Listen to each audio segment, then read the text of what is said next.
La resistencia a los antimicrobianos es actualmente una de las mayores amenazas para la salud mundial. Puede afectar a cualquier persona de cualquier edad y en cualquier país. Un aumento continuado de la resistencia antimicrobiana podría cobrar 10 millones de vidas al año en todo el mundo de aquí al 2050, más de las que actualmente mueren de cáncer.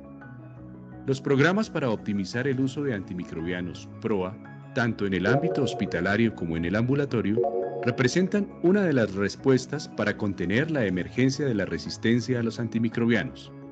Estos programas tienen como objetivo mejorar los resultados clínicos de los pacientes tratados con antimicrobianos de una manera costo-efectiva y segura, alargando la vida útil de estos medicamentos al reducir la emergencia de microorganismos resistentes. Por esta razón, Pfizer ha creado Blueprint, una estrategia educativa desarrollada con un grupo de expertos en enfermedades infecciosas de hospitales de toda Latinoamérica para ayudar a guiar y simplificar el proceso de implementación del PROA. El programa está basado en una serie de guías que describen el rol de cada uno de los actores de los hospitales y clínicas en el desarrollo y ejecución de los programas, proporcionando un enfoque práctico y centrado en la mejora de resultados. Para acceder a los contenidos, ingrese a www.pfizerpro.com.co/AMS o a través de la página del Instituto Científico Pfizer Colombia, www.icpc.com.co. Ambas páginas le solicitarán la creación de un usuario y contraseña. En caso de tener dudas, consulte a su representante Pfizer.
Buenas noches para todos. Les saluda José Oñate. Soy el presidente del capítulo suroccidente de la Asociación Colombiana de Infectología. Así que para nosotros nuevamente una gran motivo de alegría poder nuevamente reunirnos y continuar nuestro curso PROA virtual en su tercera versión en el año 2023. Les quiero recordar que la próxima sesión se realizará el día 23 de agosto y vamos a hablar de un tema que es de bastante consulta y cada vez es mucho más frecuente, la profilaxis pre y post-exposición del VIH. Quiero agradecer a los patrocinadores, a Pfizer, MSD y a GSK BIF por su apoyo para la realización de este evento y al apoyo logístico de la Asociación Colombiana de Infectología Nacional de Sonia y de Jamie. Bueno, sin más preámbulos, les quiero dar la bienvenida esta noche a la sesión de Aspergillus y Cándida en el hospital, que son otros huéspedes que no queríamos que estuvieran, pero cada vez lo vemos con mayor frecuencia. Es necesario puntualizar algunos aspectos claves en el diagnóstico, tratamiento y prevención. Y esta sesión no puede ser mejor sin nuestros invitados especiales para esta noche. Quiero presentar a la doctora Jenny Patricia Muñoz. Jenny es médica internista de la Universidad Libre, médica infectóloga de la ICESI, de la Fundación Clínica Valle Lili, y desempeña su trabajo clínico en el Hospital Universitario del Valle en Cali. Así que Jenny, te damos la cordial bienvenida. Puedes prender tu cámara que no te veo por allí. Y también esta sesión la vamos a compartir en este conversatorio con el doctor Pablo Moncada, médico internista e infectólogo de la Universidad de Stanford. Trabaja en la Fundación Clínica Valle Lili en Cali, con gran experiencia en el manejo de pacientes inmunocomprometidos, pacientes hemato-oncológicos. Es el coordinador de medicina interna, del programa de medicina interna del ICESI en la Fundación Clínica Valle Lili. Y a los dos, que son grandes amigos, que les guardo un gran cariño y admiración, bienvenidos.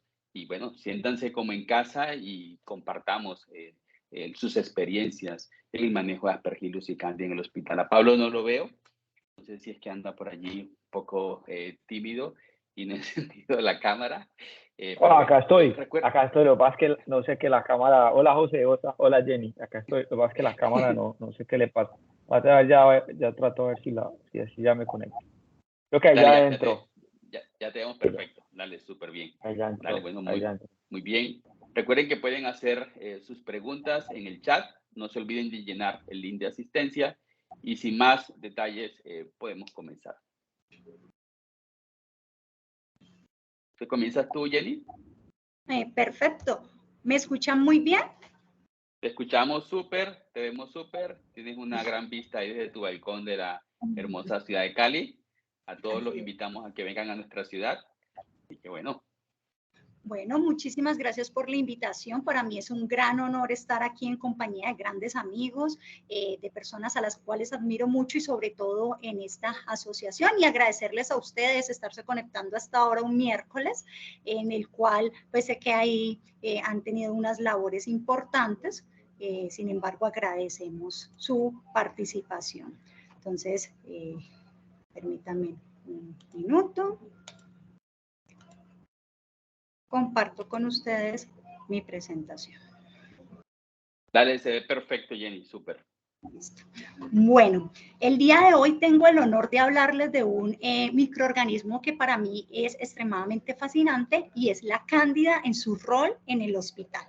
Entonces tenemos que entender que las enfermedades infecciosas fúngicas se relacionan mucho con el incremento de la morbimortalidad de nuestros pacientes en el ámbito hospitalario. Se dice que esta perjudica o se ve más frecuentemente en pacientes inmunocomprometidos o cuyas condiciones clínicas llevan a un estado crítico en unidades de cuidados intensivos.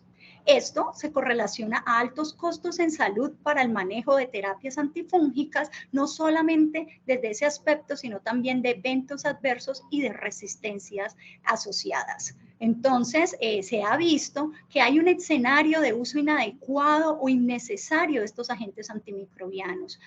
Según estudios en donde se ha evidenciado que casi un 3% de todos los ingresos hospitalarios y de los ingresos de la UCI, un 7.7%, se han prescrito antimicrobianos que van desde el punto de vista fúngico sistémico. Pero al analizar la formulación o la prescripción de estos antimicóticos, entre un 30 a un 50% de estas prescripciones podrían ser optimizadas o incluso ser inadecuadas. Teniendo en cuenta esta situación, en el 2022, la Organización Mundial de la Salud clasificó microorganismos fúngicos de alto interés dado a sus características y su impacto en la clínica. Y como podemos observar, la cándida juega un rol fundamental en cada uno de estos escenarios. A nivel crítico tenemos a la cándida albicans, que es un microorganismo extremadamente frecuente en nuestros hospitales. En nivel alto se incluye la glabrata, importante por sus perfiles de resistencia, cándida tropicales y cándida paraxylosis. Y en nivel medio tenemos a la picha crudisabis, que es la anteriormente llamada cándida krusei. Entonces podemos ver que en todos los escenarios la cándida nos acompaña. ¿Y cuál es este impacto que tiene la candidiasis a nivel mundial? Dentro de las incidencias de enfermedades fúngicas tenemos que cursan las primeras 3 patologías de interés. En primer lugar tenemos a la candidiasis oral con más de 3 millones de casos a nivel anual. Tenemos candidiasis esofágica en un segundo puesto y no muy despreciable candidiasis invasora, que es la que nos compete hablar el día de hoy.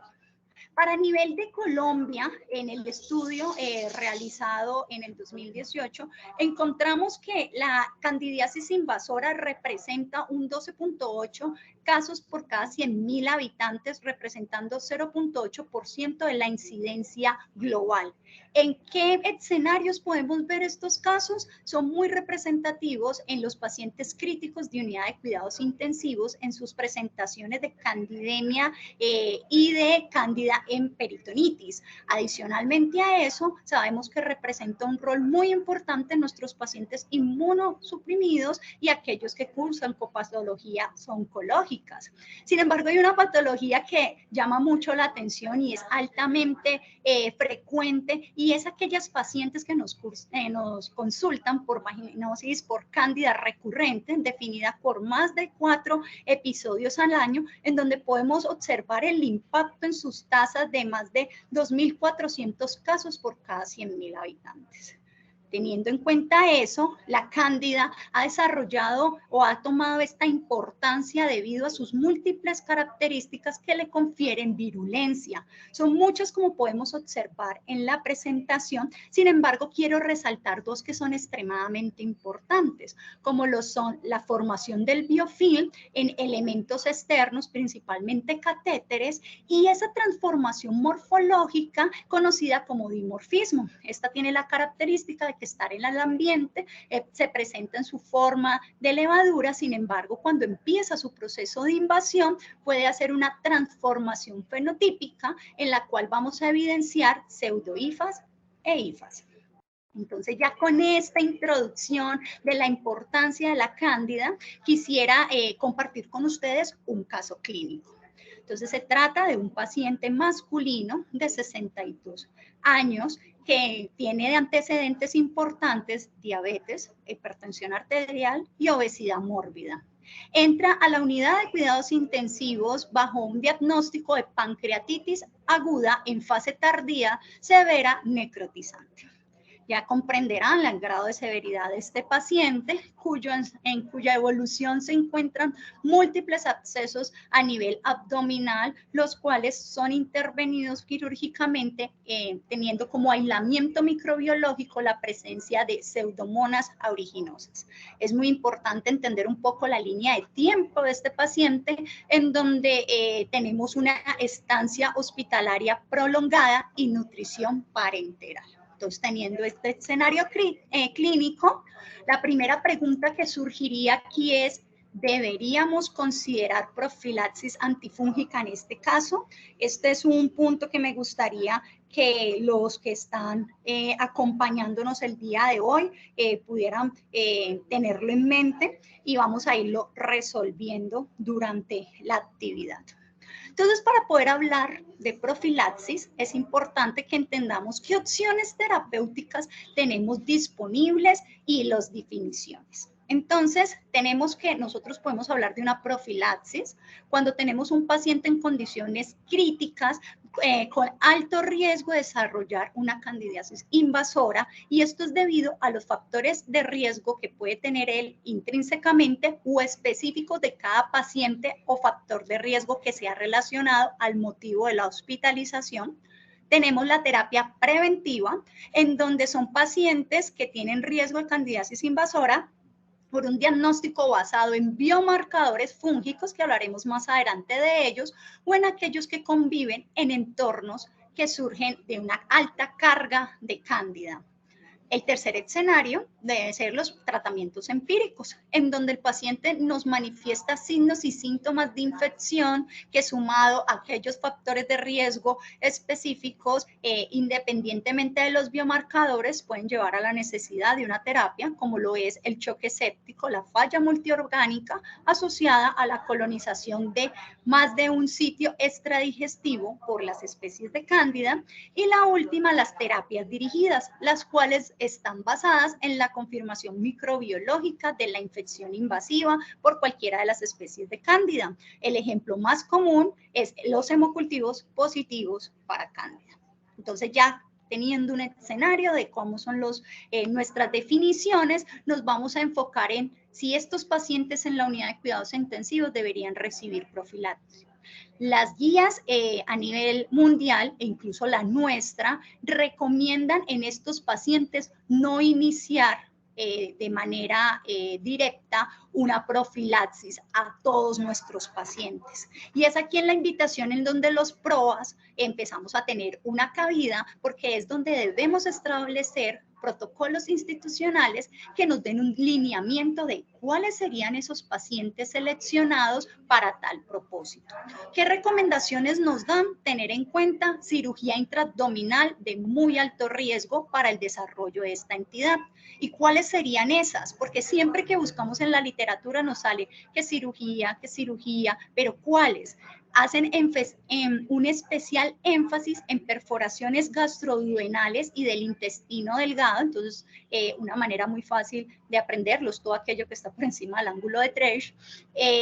Tener en cuenta que es muy poco común en los pacientes con perforaciones del tracto biliar, pero ojo, aquellos que tienen manipulación de la vía biliar con múltiples intervenciones y derivaciones, sí empieza a tener relevancia, y es muy raro que se presenten las perforaciones colorectales, incluso en las cirugías de apéndice. Entonces, si uno tiene este escenario, puede ir ubicando ese factor de riesgo.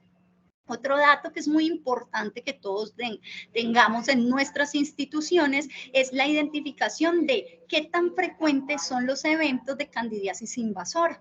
Un factor a tener en cuenta para considerar profilaxis es aquellos en donde hay más de un 10% de reporte. Eso nos hace pensar en la necesidad de establecer tratamientos profilácticos o preventivos, principalmente con equinocandinas. Basado en eso, la siguiente pregunta que deberíamos hacernos sería, ¿podríamos utilizar fluconazol como una terapia profiláctica o preventiva en este grupo de pacientes? Bueno, esta es una pregunta que tiene como su gustico, y es que lastimosamente hemos implementado el uso extensivo de fluconazol para muchas situaciones, para muchas intervenciones, y cuando la destinamos a la profilaxis de la candidiasis invasiva, se ha conllevado a presionar a que haya una disminución de esa respuesta terapéutica que se puede generar, y solo se recomienda si posteriormente hemos podido identificar el agente causal y poder determinar un desescalonamiento guiado por susceptibilidad en pacientes que estén clínicamente estables. Muchas veces nos preguntamos, ¿al cuánto tiempo? ¿qué sería clínicamente estable? No existen puntos de corte muy específicos, pero sí es muy importante que tengamos en cuenta que al menos 5 días es un punto de corte óptimo para uno considerar, teniendo en cuenta la estabilidad del paciente, un desescalonamiento. Entonces, sigamos un poco con este caso que se vuelve cada vez más interesante, y es que lastimosamente la evolución del paciente se torna tórpida. Durante su estancia se torna hemodinámicamente inestable, con necesidad de soporte vasoactivo dual, empieza a generar registros febriles persistentes de 38.5 sostenido en más de 3 horas, a pesar de que ya teníamos la identificación microbiológica de unas pseudomonas y estaba recibiendo una terapia dirigida a dosis óptima, considerando las alteraciones de volumen de distribución que pueden generarse en estos pacientes. Paraclínicamente presentaba acidosis metabólica, hiperlactatemia, un incremento notorio de los leucocitos con neutrofilia y una procalcitonina positiva.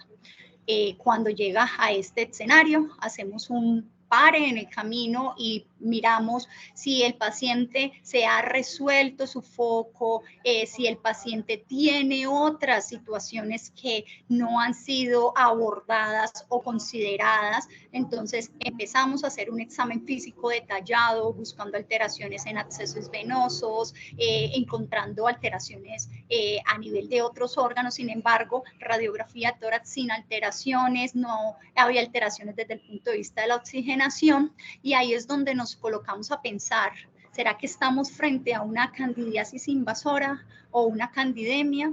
Entonces empieza a generarse un conflicto, y es que este tipo de enfermedades generalmente son muy inespecíficas y las manifestaciones suelen suponerse por encima de la clínica de la enfermedad de base del paciente. Por lo tanto, es muy importante que aumentemos la sospecha clínica, que tengamos presente estas entidades si nuestro paciente tiene una fiebre que no remite a pesar del tratamiento dirigido de más de 3 días y este cursa con enfermedades subyacentes o factores predisponentes.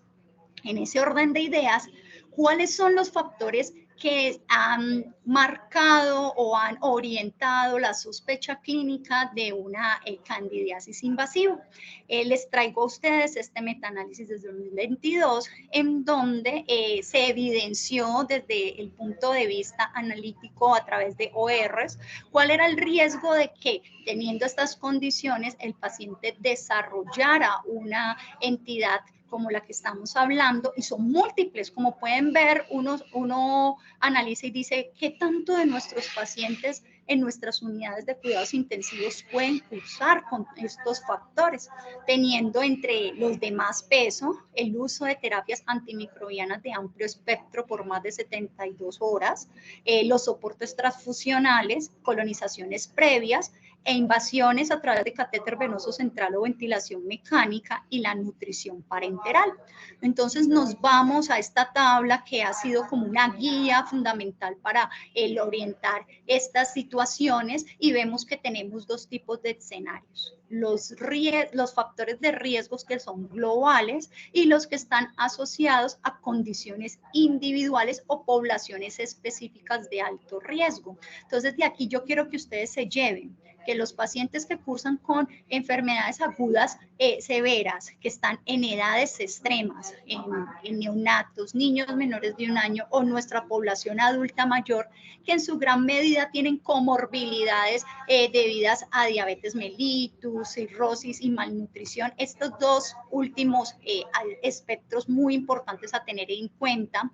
La cirugía, como describimos anteriormente, digamos, predominantemente de intestino y gástrica, a estancias prolongadas, y las anteriormente mencionadas pues juegan un rol fundamental.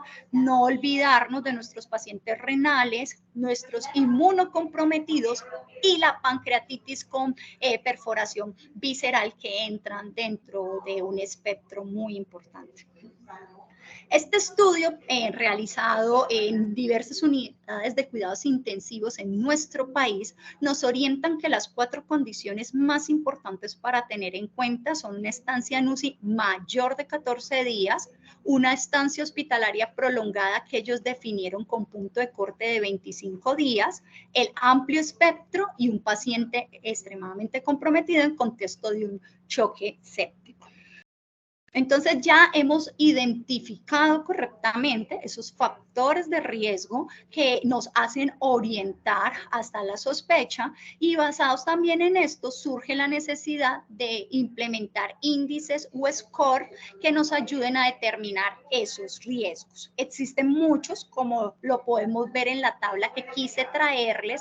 ¿Y por qué la traigo? Porque es muy importante que entendamos las características de los pacientes incluidos en el estudio, ya que en su gran mayoría los primeros scores están relacionados a pacientes críticos quirúrgicos, los otros scores se relacionan a estancias prolongadas, inmunocompetentes sin uso previo de antifúngicos, y esto pues nos hace como ir encajando nuestro paciente en el mejor perfil, teniendo como uno de los referentes más utilizados el Candida Score, en donde tenemos 4 puntos fundamentales: una colonización multifocal, cirugía, nutrición parenteral, y en ese punto de la creación del score, la identificación de sepsis grave.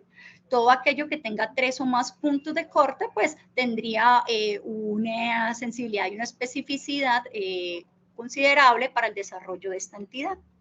Entonces, ¿cómo escoger el mejor score? Entonces, son muchas las condiciones clínicas que se asocian al desarrollo de esto, como ya lo vimos a lo largo de la presentación. Las recomendaciones actuales giran en torno de que utilicemos modelos que incluyan parámetros clínicos y microbiológicos, y que para usar la predicción entendamos el comportamiento de cada cohorte y miremos las similitudes que tienen con nuestros pacientes. Inicialmente, la utilidad de estos scores está en determinar cuáles son los que tienen una baja probabilidad, y en los que tienen alta probabilidad poder determinar la necesidad de utilizar otras evaluaciones, como lo son los biomarcadores. ¿Cuál sería la prueba de marcadores ideal para yo hacer un diagnóstico de candidiasis invasiva? Esto colocándolo en un escenario de perfección, es donde encontremos una prueba que sea mínimamente invasiva, que no requiera volúmenes altos de muestra, sus resultados se obtenga rápidamente y con mínimo trabajo del laboratorio, incluso que pudiese ser disponible a la cabecera del paciente, que adicional a eso pudiésemos tener clasificación de especie y al mismo tiempo una susceptibilidad, y que tuviera la capacidad de realizar múltiples pruebas. Uno dice, ¿será que estamos cercanos a alguna prueba que cumpla con estas características para hablar de diagnóstico de candidiasis invasiva? Vamos a ver qué tenemos disponibles en este momento. El propósito es identificar las candidiasis invasivas, determinar las candidiasis profundas, así sean identificadas en hemocultivos o no, y proporcionar una información pronóstica acerca de pues, los desenlaces que pudiesen tener los pacientes si fallara la terapia antimicótica. Entonces, actualmente no son muchas las herramientas, nos basamos en un pilar fundamental que está dado por los cultivos, que siempre deben ir de la mano con las pruebas directas, en este caso con KOH, los cuales, que si bien es cierto, nos pueden aproximar a la presencia de la estructura de la levadura, pues no nos va a identificar la especie y puede tener bajas sensibilidades en un área que no tenga en su laboratorio experticia en observarlo, o que pues usemos técnicas todavía no expresas pues para todo el personal.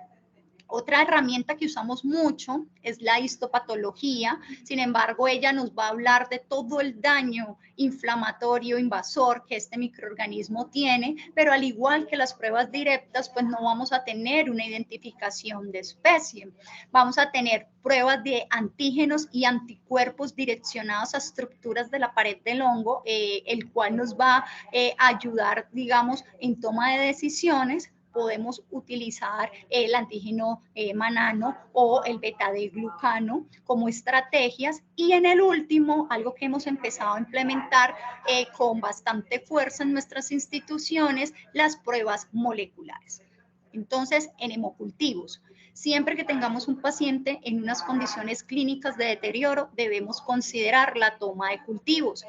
Los resultados de estos van a variar de acuerdo al número de set que solicitemos y el volumen que implementemos en ellos, adicionales a las adecuadas técnicas en la toma de los mismos. La sensibilidad de los hemocultivos para la identificación de las cándidas es limitada e incierta. Existen múltiples estudios, la gran mayoría realizados en pacientes oncológicos, en los cuales las sensibilidades fluctúan entre un 35 a un 65%. Y hay muchos otros factores que pueden impactar en la detección del mismo. Por ejemplo, el tipo de candidiasis. No todas las candidiasis profundas pueden generar fungemias. Eso hace que se dificulte un poco obtener resultados. Otro dato a tener en cuenta es la especie de cándida. No todas las cándidas se comportan igual. Se ha observado que hay una rentabilidad inferior cuando hablamos de Graurata. Otro punto que es como crucial o que ha generado discusiones en mesas de trabajo es el uso o no de hemocultivos con medios selectos para cultivos de hongos. Lo que recomiendan las guías en este momento es la utilización de nuestros hemocultivos convencionales, ya que son adecuados para el diagnóstico. Sin embargo, bajo algunos escenarios, como por ejemplo uso de terapias antifúngicas previas, volúmenes muy pobres, podemos, digamos, implementar la necesidad de tomar o utilizar este tipo de botellas. Sin embargo, en las botellas habituales, en nuestro set de hemocultivos, tendríamos un adecuado diagnóstico. Un problema muy importante con los hemocultivos es el tiempo de la detección desde la toma, inicio de nuestra incubación y el crecimiento del mismo. Digamos que en promedio el crecimiento de estos microorganismos, si bien son rápidos para ser un grupo perteneciente al área fungi, pueden demorar entre 24 a 72 horas en identificar la presencia de levadura e incluso hasta 48 horas para tener identificación de especie, lo cual retrasa la toma de decisiones en muchos casos si vamos a depender solamente de hemocultivos. Ya que estamos en una actividad direccionada, contemplada a los programas de optimización del uso de los antimicrobianos para la gente que vive en nuestro país, Colombia, es muy importante recordar que a partir de la resolución 2471 del 9 de diciembre del 2022 se ajustaron lineamientos para nuestros programas y dentro de ellos hay un apartado que nos puede ayudar mucho para poder establecer en nuestros laboratorios herramientas que nos permitan mejorar la identificación a nivel de las cándidas. Dentro de estos apartados indican la necesidad de test rápidos para identificación de microorganismos, incluyendo, dependiendo obviamente del nivel de complejidad de nuestras IPS, instituciones prestadoras de salud, la necesidad de establecer métodos como la reacción en cadena de polimerasa y la espectrometría de masa como dos herramientas para agilizar y acortar estos tiempos de diagnósticos. De igual manera, ya direccionado al contexto que nos compete el día de hoy, también recomienda incluir menos un marcador fúngico, ya sea un antígeno de galactomanano o el 1,3 beta-D-glucano, en las instituciones en donde tengamos pacientes hemato-oncológicos. Esto con el propósito de un diagnóstico oportuno de estas enfermedades fúngicas invasivas. Entonces, de esto, ¿qué podemos traer de ventajas y desventajas de estas pruebas que no requieren cultivo? Son pruebas que se obtienen rápidamente, no depende de la viabilidad del organismo. Muchas veces tenemos problemas con el transporte y la parte preanalítica, y entonces generamos situaciones que no permiten que el organismo se replique y lo identifiquemos. Pueden ser positivos incluso antes de que los cultivos nos muestren esta situación, pero pueden permanecer positivos incluso bajo la terapia antifúngica. Puede darnos algunos datos sobre la importancia pronóstica. Digamos que siempre debe ir de la mano con detecciones que identifiquen resistencias o fenotipos. Sin embargo, esto nos va a dar un abrebocas de la sospecha de la patología, mas no vamos a identificar microorganismos y no nos permite diferenciar entre las especies de cándidas u otros hongos, los cuales pueden también afectar los resultados de esta prueba. También, como veremos más adelante, tiene unos falsos positivos que debemos tener en cuenta y considerar en nuestros pacientes. Entonces, se llevó a cabo este estudio en el cual se identificó como cuál era el papel o el rol del beta-glucano en la identificación de patologías fúngicas. Como podemos observar, dependiendo de los puntos de corte, la sensibilidad y la especificidad van cambiando, dando valores predictivos positivos y negativos también relativamente muy buenos. Resalto el 80 porque es el punto de corte que muchos estudios han implementado para la interpretación. Y me enfoqué en las cándidas, teniendo en cuenta la charla y ver cómo los diferentes puntos de corte pueden llevar a tener sensibilidades que oscilan entre el 60 al 100% de sensibilidad en la identificación de las especies. Pero como podemos ver, para Candida parapsilosis, este tipo de técnicas pues se ven afectadas y su sensibilidad no llega a superar más del 70%. Datos que hay que tener en cuenta. Entonces, como les hablaba anteriormente, ¿cuáles podrían ser esas causas que me lleven a tener una prueba falsa positiva de 1,3 beta-D-glucano? Es muy importante que nuestros laboratorios estén de la mano con un muy buen registro de calidad y evitando que vayan a haber contaminaciones con otros elementos. Por eso siempre se recomienda en el área de laboratorio que área de micología tenga un espacio establecido, así como lo tienen micobacterias debido a los niveles de seguridad que se deben tener. En este caso también se hacen esas recomendaciones, tener presente que puede alterarse en bacteremias por dos microorganismos muy importantes, Pseudomonas y Streptococcus. Es importante que se tenga en cuenta que en los pacientes quirúrgicos en donde se usan estas esponjas o gasas quirúrgicas para controlar o hacer hemostasia, tienen componentes que dentro de sus paredes pueden liberar estas sustancias y dar falsos positivos. Lo mismo sucede con los hemofiltros que se utilizan que contienen celulosa, o en aquellos pacientes que se están proporcionando tratamientos con inmunoglobulinas o albúmina, o que se esté utilizando, aunque esto ha mejorado un poco con los nuevos antibióticos, el uso de amoxicilina clavulanato y piperacilina tazobactam, o tratamientos oncoespecíficos. Es importante tener en cuenta también que existe como la acitromicina puede dar falsos negativos de la prueba. Entonces, siempre debemos saber a qué paciente vamos a escoger, bajo qué condiciones y dar así una muy buena interpretación de los resultados.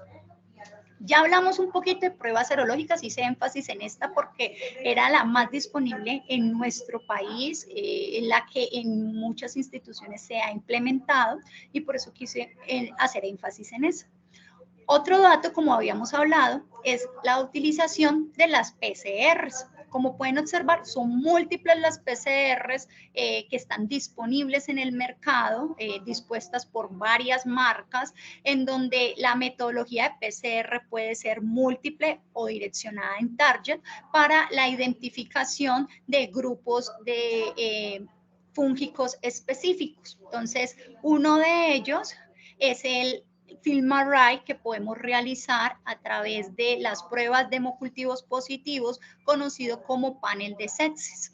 Tenemos una prueba de hemocultivo, la cual entra en su cabina para ser procesado, sale positivo, se realiza una tinción, se evidencia a qué nos estamos exponiendo y se inicia este proceso que hasta en 24 horas después de ese primer reporte positivo nos va a decir qué patógeno y qué marcadores de resistencia podemos tener, mientras sigue el proceso convencional de hacer el cultivo para las respectivas sensibilidades. Todos estos métodos siempre deben ir de la mano de cultivos y sensibilidades posteriormente.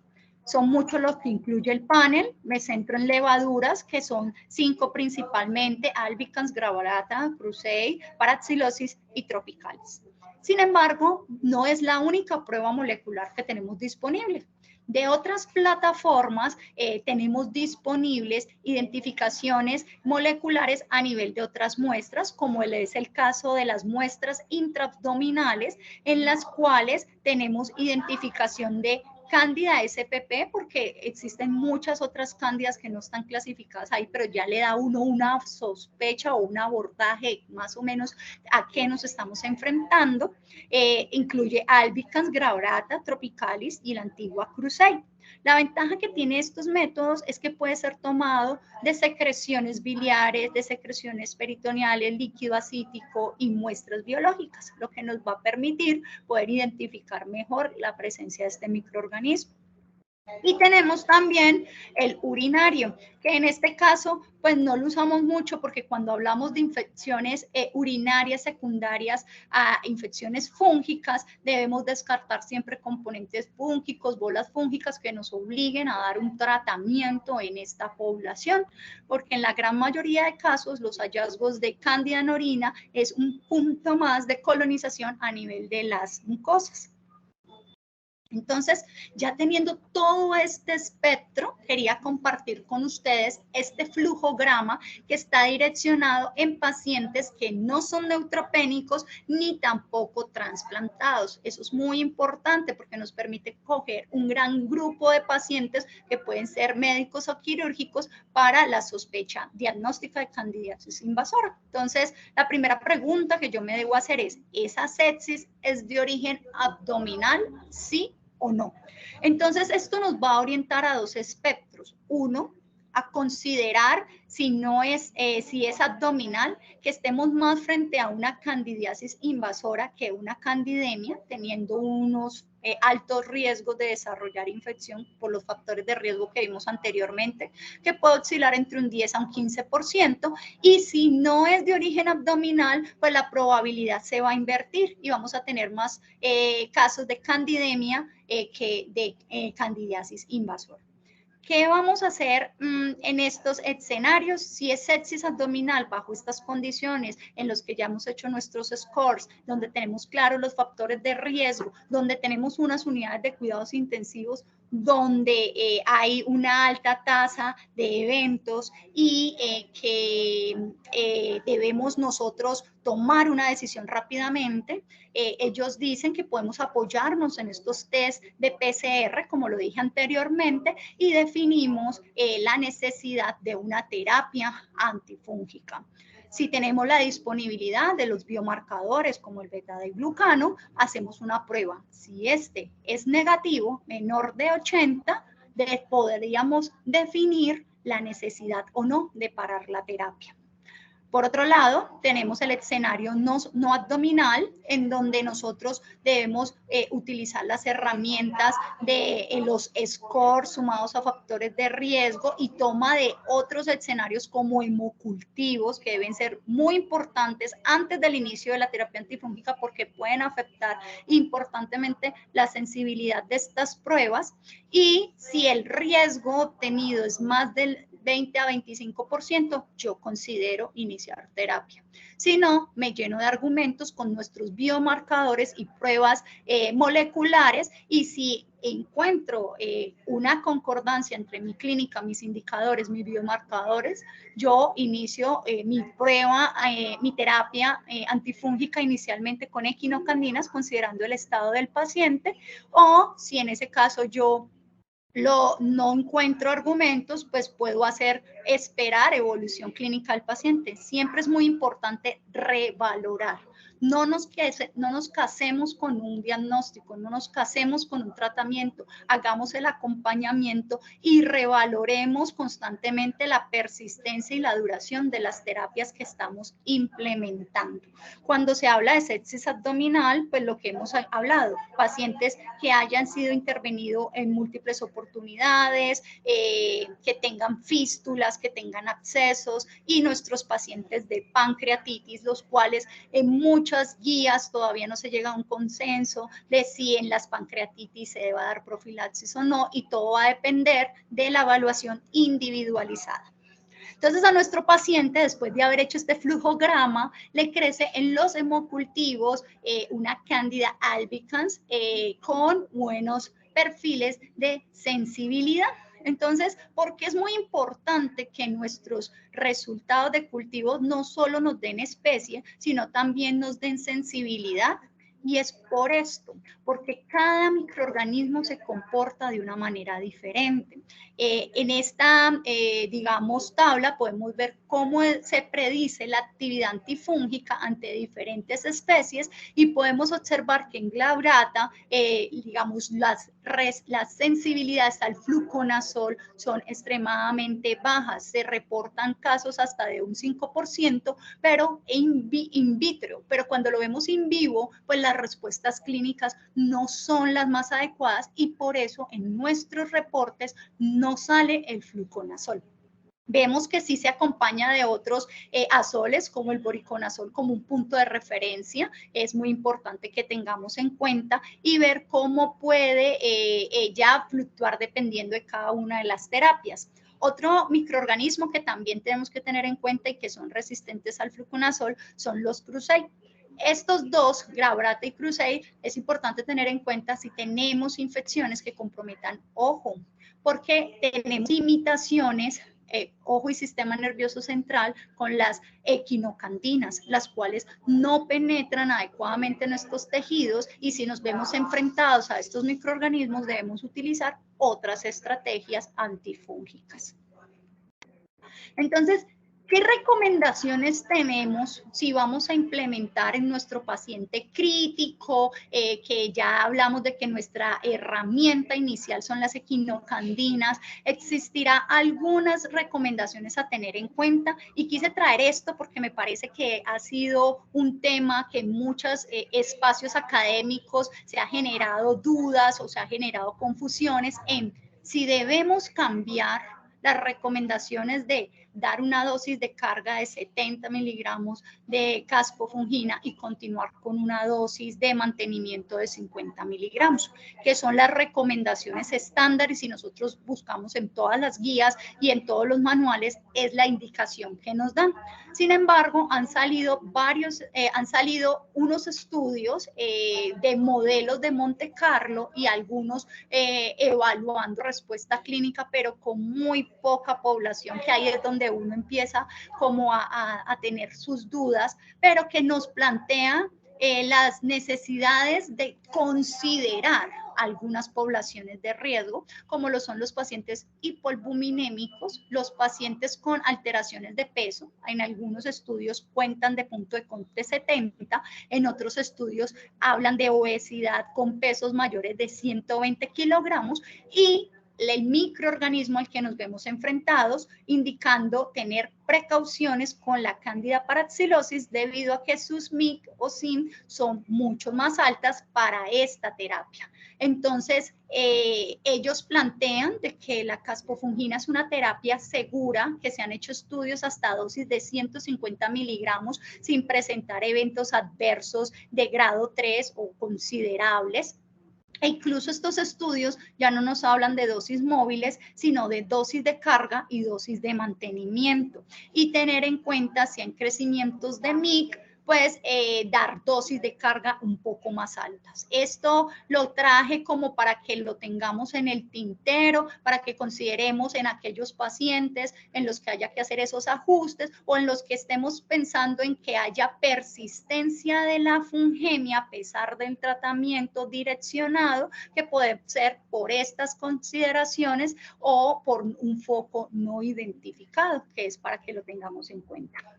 Y esta imagen me parece extremadamente bonita y nos habla de que cuando estamos en un contexto de una infección intestinal, ya sea por todo lo que hemos revisado, pues nuestra bella cándida tiene unos mecanismos que hacen que ella llegue desde la adición a la colonización hasta la diseminación vascular y las candidemias. Entonces, cuando estemos frente a un cuadro de candidemia, nosotros debemos buscar escenarios donde se puede sembrar este microorganismo, como lo son en hueso, puede haber osteomielitis o espondilodicitis, tener cuidado con las meningoencefalitis y abscesos cerebrales. En ojo, como hablamos anteriormente, es una causa importante de endoftalmitis endógena, puede generar corinitis o retinitis.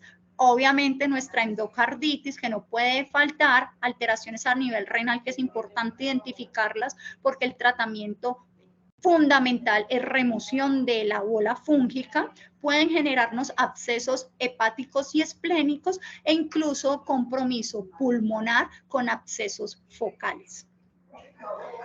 Y bueno, ya hemos hecho una abrebocas muy interesante de todo esto, pero ¿y si todas las pruebas me salen negativas? O sea, ¿qué hacer si todo lo que ya investigué ha sido negativo y yo empecé una terapia? Pues las recomendaciones van direccionadas a que si yo estoy sospechando la candidiasis invasiva, el tratamiento empírico debería ser por 2 semanas, como si yo tuviera una candidemia, si yo he identificado y me lleno de argumentos ante esa sospecha de candidiasis. Sin embargo, si yo tengo un paciente crítico, que yo ya inicié mi terapia óptima, verifiqué los factores que anteriormente les comentaba y el paciente no tiene respuesta a la terapia antifúngica empírica en las siguientes 4 a 5 días y yo no tengo evidencia por ningún lado de esa candidiasis invasiva o esas pruebas bioquímicas que estamos implementando son negativas, que están pues, no basadas en cultivos, uno debería considerar la supresión o la suspensión de estas terapias para evitar presiones a nivel de estos microorganismos.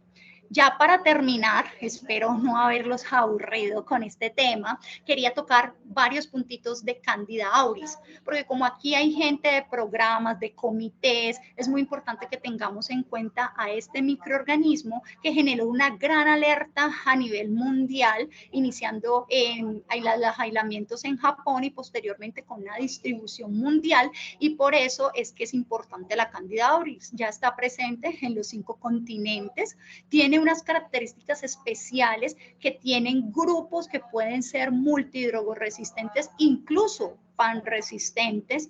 Es una bacteria con un hongo con un comportamiento muy bonito y es que persiste a nivel ambiental y ha generado unas condiciones que incluso en estados muy salados genera un nicho adecuado para su reproducción. Entonces hace que adquiera características de virulencia que vuelva ineficaz a la gran mayoría de desinfectantes. El ejemplo más importante produce el amonio cuaternario.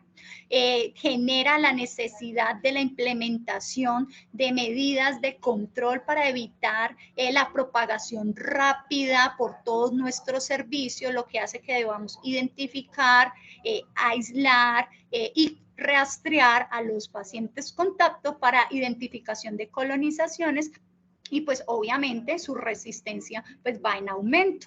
¿Cómo nos dicen los flujogramas que debemos tener en cuenta este microorganismo? Entonces, si nosotros en nuestras instituciones usamos Bited of Units, tenemos que tener en cuenta que si nos reportan Candidas emulonis o cándidas independientemente de los patrones de SP, independiente de los factores de resistencia en los que no se identifica que sea de cualquiera de las especies habituales, es muy importante realizar confirmación.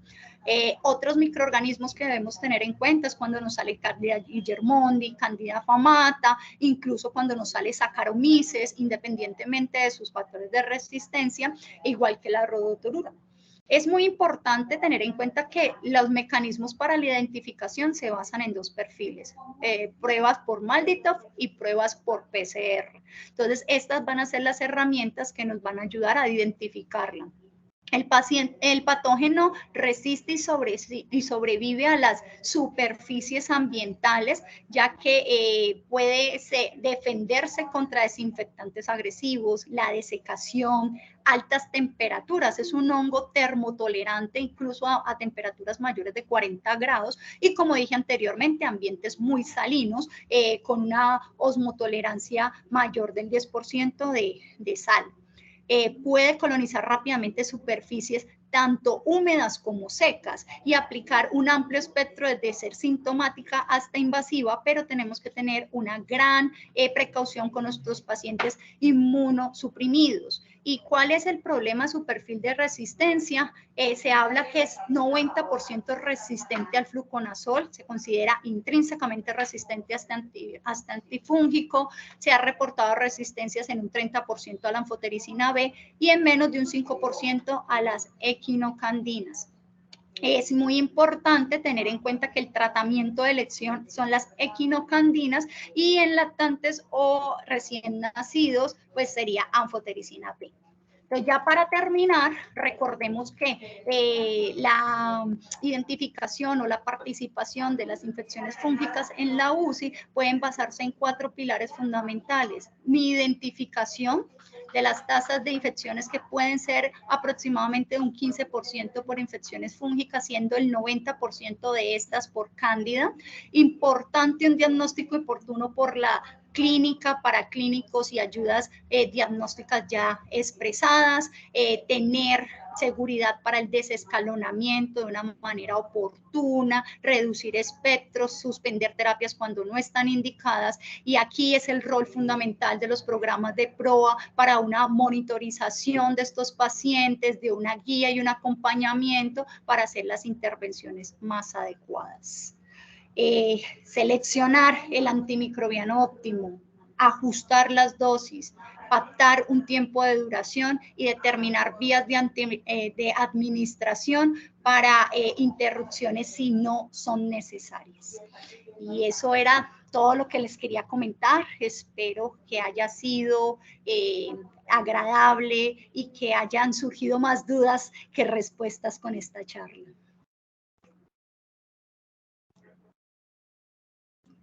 Wow, Jenny, excelente. Felicidades por esta conferencia y por ponernos en los puntos sobre las CIES en esta temática y problemática actual que tenemos con las cándidas. Ya luego vendrán las preguntas, los cuales animo a todos los del chat, todos los presentes, para que nos hagan las preguntas. Y de nuevo, muchas gracias por esta excelente presentación. Bueno, sigamos con el doctor Pablo Moncada. Ya luego tendremos tiempo, Jenny, para poder conversar. Y Pablo, bienvenido nuevamente, Pablo.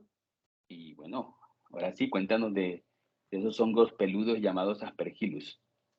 Hola, José. Voy a compartir pantalla acá. Bueno. Dale, súper. ¿Ya está compartiendo o no? Vamos a ver acá. No todavía. ¿Se ve la presentación de Jenny todavía? No sé si Jenny puede dejar de compartir. Sí, ahora sí se ve tu presentación, súper. Bueno, entonces vamos a darle acá. Modo presentación. Ya acá, ya lo vi acá, sí. Bueno, estamos en horas, ya todos estamos cansados, entonces voy a ir rápido. Esto es un tema muy informativo. Realmente las infecciones fúngicas invasivas por mohos y alinos, aspergillus, son muy direccionadas o decantadas a un tipo de pacientes en particular con un grado importante de inmunosupresión. Entonces, pues no es lo que vemos usualmente en hospitales de atención de primer o segundo nivel. Pero sí es importante pues conocer el aumento, como ya lo mostró esta diapositiva previamente de la doctora Muñoz, de las infecciones fúngicas a nivel del mundo, de Colombia, y esto asociado a los pacientes, al aumento de la población, al número de pacientes de edad avanzada, los pacientes que tienen comorbilidades, infecciones que generan inmunosupresión, entre otras, ¿cierto? Algo importante, muy importante con esta charla es que a mí siempre me gusta hablar de la microbiología porque esto es un tema que la mayoría de personas no entiende o no logra diferenciar. Entonces recordar que un moho, los hongos se clasifican en mohos filamentosos, hongos filamentosos o levaduras. La levadura es lo que habló la doctora Muñoz previamente, la cándida principalmente. Y lo que vamos a hablar hoy son los hongos filamentosos o mohos filamentosos, especialmente el que es septado hialino. Nuestro principal causante de enfermedades invasivas es el aspergillus, pero también hay otros que son septados como el fusarium y otros que son aceptados como los mucorales. Entonces, estos microorganismos son ubicuos, están en el ambiente y en la mayoría de personas son inocuos, es decir, no producen infección, convivimos con ellos, nuestra inmunidad innata. Ahí vi una imagen que no se ve la presentación, ¿es correcto? Sí. No está corriendo.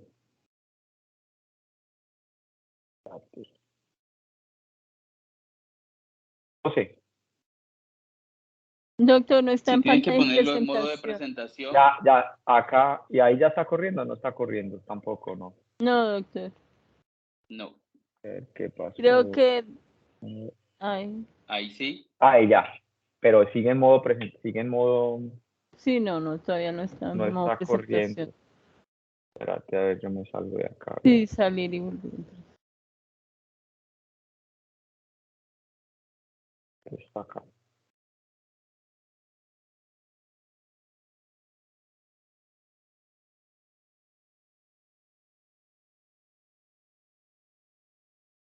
Yo creo que ya va a coger. Estaba en pantalla nomás.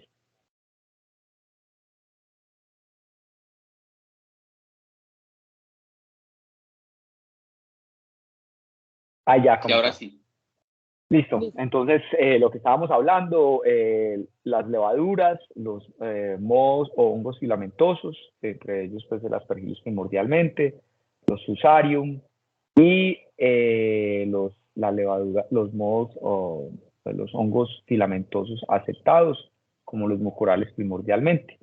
Entonces, rápidamente, yo voy a pasar rápido las diapositivas porque quiero llegar a los casos clínicos, que es el punto de discusión.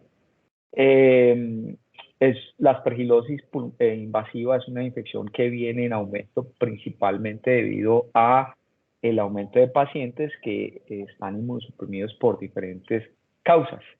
La mortalidad es muy fluctuante y depende del individuo, qué tipo de inmunosupresión o qué tipo de condición tiene el individuo que lo llevó a presentar esa infección invasiva, esa enfermedad invasiva. Factores de riesgo, los que hemos comenzado, los trasplantes, pacientes que han tenido tuberculosis pulmonar previamente con daño estructural de la arquitectura pulmonar, los pacientes que tienen enfermedad pulmonar obstructiva crónica, pacientes que están en intubación orotraqueal en cuidado intensivo por largo tiempo expuestos a múltiples antibióticos, los pacientes con enfermedades hematológicas malignas, pues principalmente las leucemias agudas en terapias de inducción, pero también los pacientes que están con terapias con linfomas o que han recibido múltiples ciclos de quimioterapia porque no han tenido una buena respuesta a los tratamientos iniciales. Y obviamente los pacientes que tienen alteraciones de su inmunidad y daños pulmonares. Entonces, volviendo, las manifestaciones clínicas son muy variables, son heterogéneas y dependen del tipo de paciente. Entonces podemos tener aspergilosis pulmonar en pacientes que han tenido un COVID, pero también, las manifestaciones clínicas son muy características, pero también podemos tener pacientes que tienen una mucormicosis y que concomitantemente puede tener un compromiso pulmonar, o pacientes que pueden tener micosis de implantación, es decir, tuvieron un trauma severo y esto llevó pues, a que se implantara material vegetal que a su vez desencadenó una infección fúngica invasiva.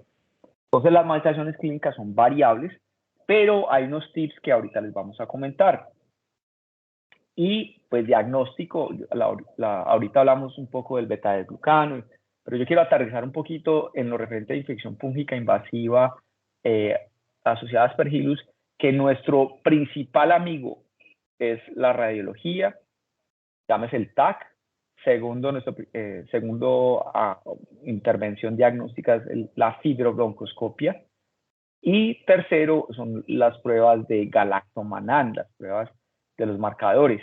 Desafortunadamente en Fundación Valle de Lili no tenemos beta-glucano, no tenemos PCR, tenemos ayudas histopatológicas, cultivos, y afortunadamente sí tenemos pues la facilidad de tener lavados broncoalveolares y de tener escanografías.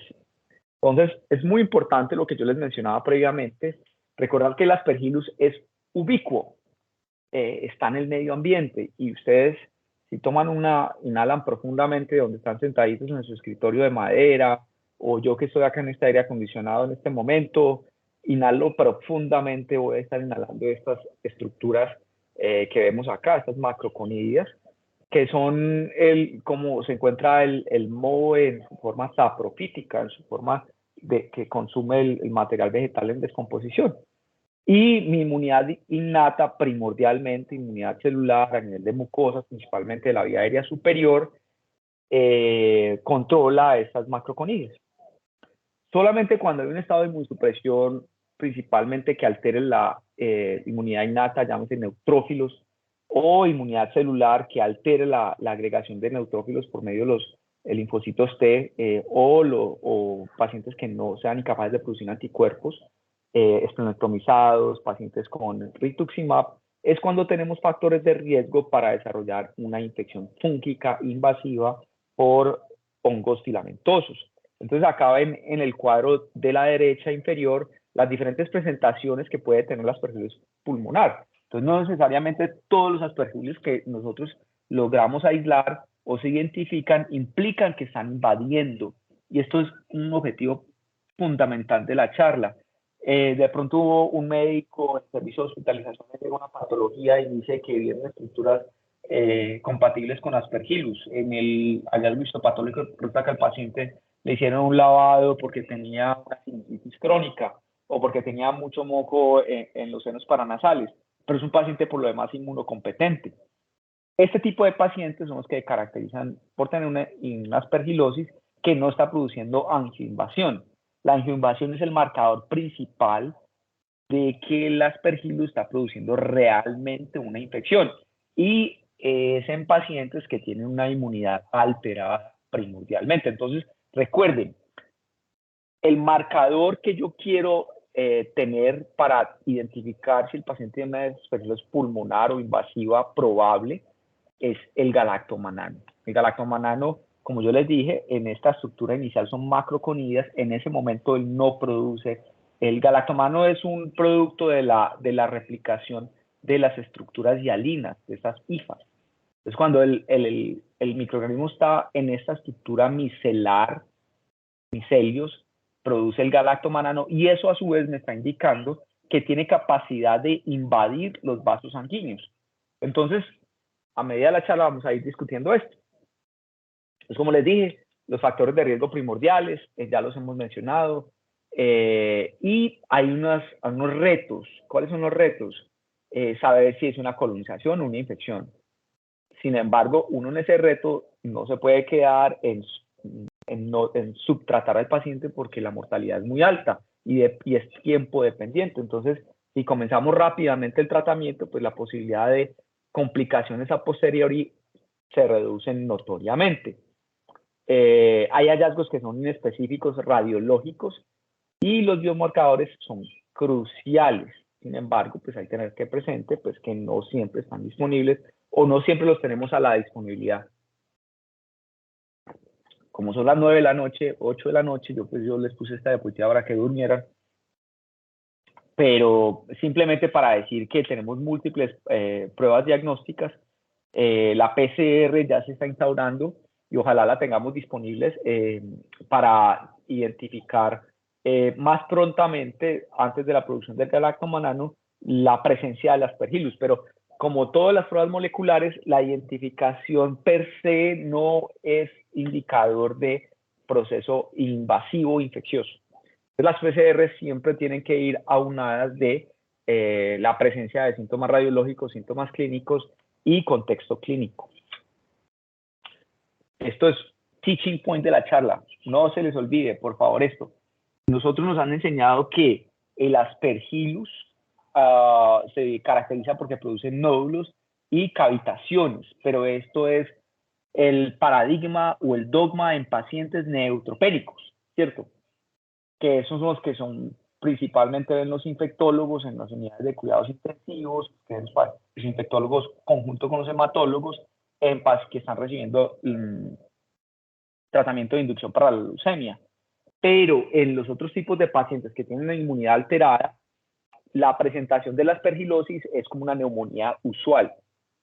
Entonces el contexto clínico, para que no se les olvide, es el paciente que está en la UCI, que lleva 15 días con antibiótico, que no mejora, que ha recibido esteroides a dosis altas y que tiene algún grado de inmunosupresión. Y que por algún motivo el paciente ya tiene meropen en vancomicina, no tiene infección que usted sepa por un germen multirogoresistente gram negativo y no va mejorando y la PCR para arriba y la leucocitosis. En ese paciente hay que pensar en la aspergillosis pulmonar invasiva. Porque recuerden que los hallazgos radiológicos pueden ser como los de una neumonía usual. Estos son los criterios diagnósticos y a mí me gusta mucho utilizarlos para distinguir bien si estoy tratando una neumonía, una infección fúngica invasiva por Aspergillus probada. Probada es la identificación del Aspergillus en un cultivo, en un sitio que es estéril. Entonces, si yo voy y tomo una muestra de un lavado broncoalveolar, este sitio no es estéril. ¿Qué es un Aspergillus?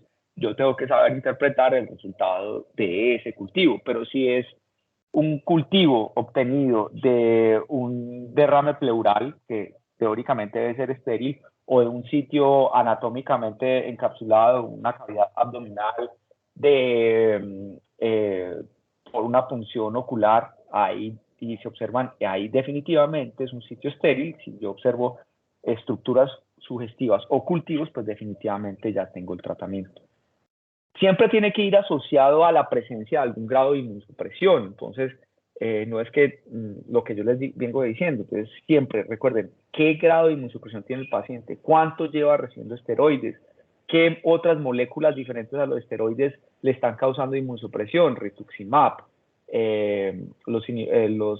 moléculas pequeñas, llámese venetoclax, llámese los inhibidores de tirosina quinasa, ibrutinib, que son moléculas nuevas que están utilizando para tratamiento de diferentes enfermedades hematológicas, que nos contextualizan en que estos pacientes pueden ser susceptibles a infección fúngica invasiva por Aspergillus.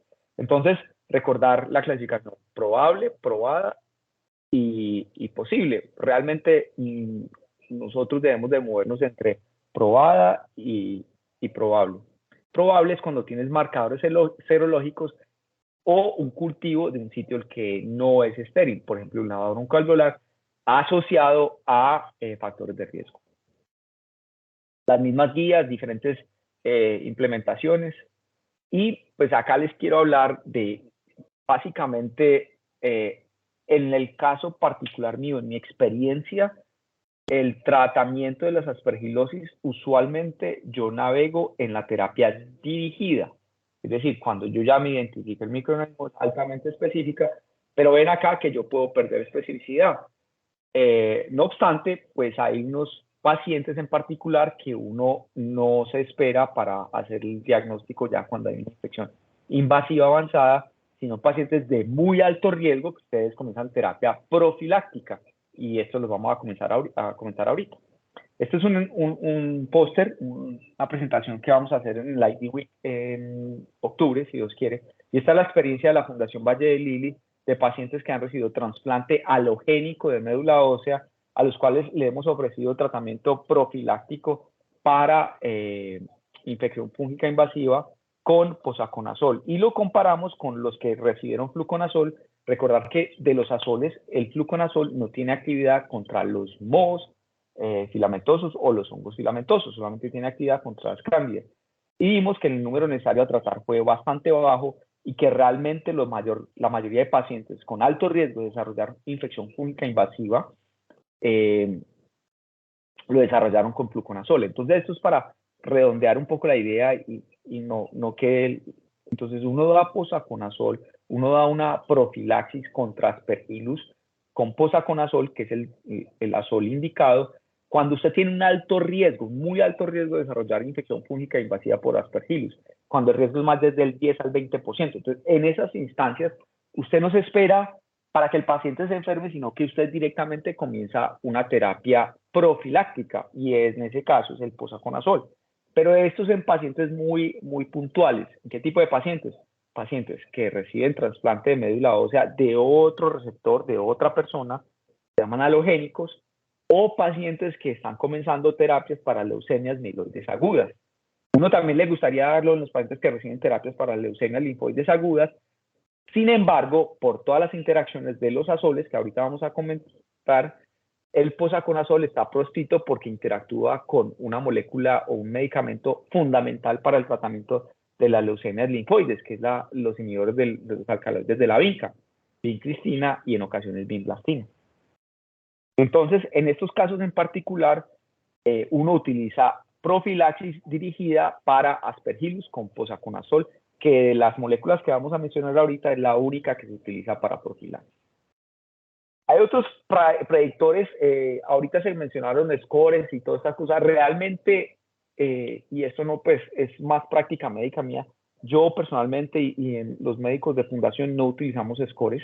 Es básicamente el direccionamiento del paciente y la identificación rápida, pero cuando no, pues, hay una experiencia, usted ya está muy concienciado con el tipo de paciente, usted funciona parecido a los scores.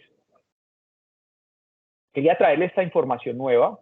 Esto la doctora Muñoz y el doctor Oñate lo tienen muy claro, pero tener presente que hasta unos 3 o 4 años el tratamiento asociado de una equinocandina con un azol para la infección fúngica invasiva por Aspergillus en pacientes con galactomanano positivo ha disminuido la mortalidad.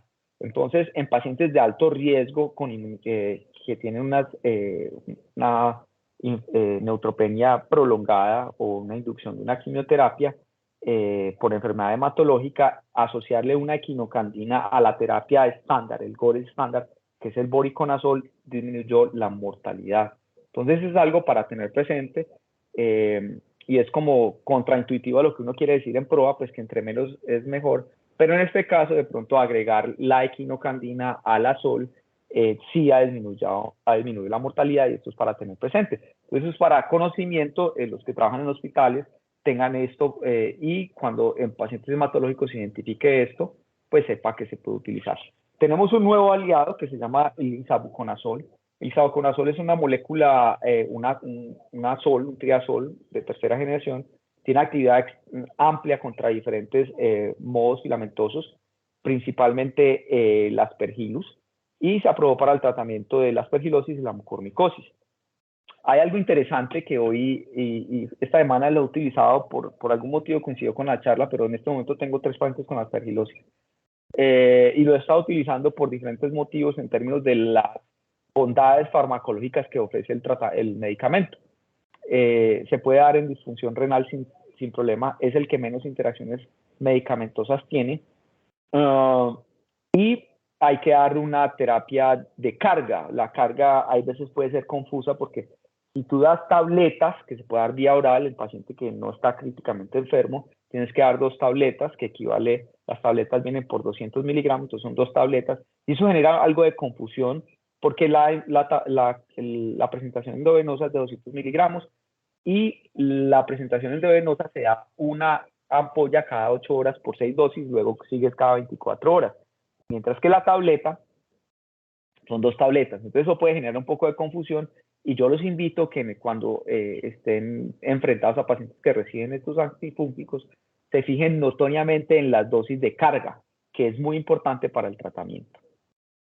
Lo que les comentaba, la tableta es una tableta que es una prodroga, entonces tiene una molécula de más y por eso queda 200 miligramos. Pero realmente lo que estás dando es 200 miligramos cuando das 2 tabletas y no 400. Esto es pues las bondades del isavuconazol, efectos secundarios. Esto es muy importante, ahorita lo vamos a mencionar bastante. La respuesta es muy similar con el voriconazol. Entonces, venga, les hago una pequeña cápsula acá porque de pronto los confundí. Entonces, 1, tratamiento para aspergilosis es el voriconazol, instaurado desde el 2003, que se comparó con afotericina B liposomal y se demostró que el voriconazol tenía menor mortalidad cuando se instauraba. En el 2018 salió estos estudios de isavuconazol comparándolo con voriconazol y acá muestra que la mortalidad es similar, pero los efectos secundarios del isavuconazol con respecto al voriconazol son menores, primordialmente porque el voriconazol tiene una cantidad de interacciones medicamentosas que se debe estar muy atento. Y parte de esta charla es lo que se llama farmacovigilancia y farmacocinética en el PROA, estar muy atentos de las medicaciones, de la terapia concomitante. Y por último, el posaconazol, que yo les mencioné previamente, que se utilizaba para profilaxis, también ya hay un estudio que muestra que hay también igual actividad comparada con el voriconazol cuando se dan para terapia, no para profilaxis. En ese estudio participamos en la Fundación Valle de Lili y demostramos pues, que el medicamento tenía muy parecida la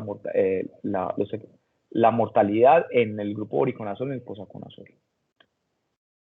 Esta diapositiva es para mostrar los efectos secundarios que fueron menores en el isavuconazol cuando se compara con el voriconazol. ¿Qué dicen las guías? Que cuando usted hace un diagnóstico de infección de aspergillosis pulmonar invasiva probada o probable, pues debe dar en pacientes severamente enfermos voriconazol. Si ustedes me preguntan a mí cuántos pacientes les pongo yo voriconazol, les tengo que ser muy sinceros, son muy pocos. De hecho, yo no creo que haya puesto un voriconazol en los últimos 3-4 años. Las interacciones son múltiples, los efectos secundarios no son tan atractivos, pueden haber alucinaciones, pueden haber, generalmente todos los pacientes tienen polifarmacia, reciben inhibidores de carcinorina, el manejo es mucho más dispendioso a diferencia del posaconazol y el isavuconazol. Entonces, de la charla se tiene que ir que el tratamiento de elección es el voriconazol, pero que también hay otros 2 azoles de tercera generación, triazoles, que tienen menos efectos secundarios y que equiparablemente son parecidos en términos de efectividad del tratamiento de la aspergilosis pulmonar. Ahí están las alternativas. La afotericina liposomal es otra alternativa y ahí en ocasiones la utilizo en pacientes que están críticamente enfermos o que sospecho. Esto es importante, no se les olvide esto. Hay veces 10-15% de las infecciones fúngicas invasivas por mohos filamentosos, hongos filamentosos, son coinfecciones. Entonces, no es infrecuente que tenga un paciente con una aspergilosis y que por ahí pueda tener una histoplasmosis o que aparte de la aspergilosis también pueda tener un mucorales. Entonces, ahí también hay que tener presente que en ocasiones uno utiliza, o algo también importante, la penetración de los azoles a diferentes sitios, aunque es buena de pronto en la vía urinaria, al sistema nervioso central no es tan buena, entonces uno quiere utilizar 2 terapias en pacientes que tienen compromiso severo del sistema nervioso central, abscesos cerebrales o mucormicosis por contigüidad. Y ese es el estudio que les mencionaba que participamos en la Fundación Valle del Lili, donde se demostró que definitivamente, de hecho el doctor Vélez es autor acá, si lo buscamos acá, ahí está, está por acá, ahí se los muestro, bueno, lo buscan ahí, acá está Juan Diego Vélez. Este estudio, pues yo participé y reclutamos pacientes y demostramos, pues vimos, usted inmediatamente sabía en el brazo que estaba el paciente por los efectos. Yo era ciego, obviamente uno era ciego, uno no sabía, supuestamente no dejaba, pero el paciente comenzaba a recibir unos efectos secundarios, o si de pronto era un trasplantado de órganos sólidos, estaba recibiendo tacrolimus o ciclosporinal, los niveles se disparaban, o hacía falla renal, o sea, uno sabía inmediatamente. Entonces, en mi práctica, yo creo que el doctor Oñate también no usa tanto Ori, creo que lo usa más que yo, eso sí. Casi no utilizamos voriconazol para el tratamiento de las aspergilos, y el desenlace es bueno, utilizamos mucho posaconazol y mucho isavuconazol.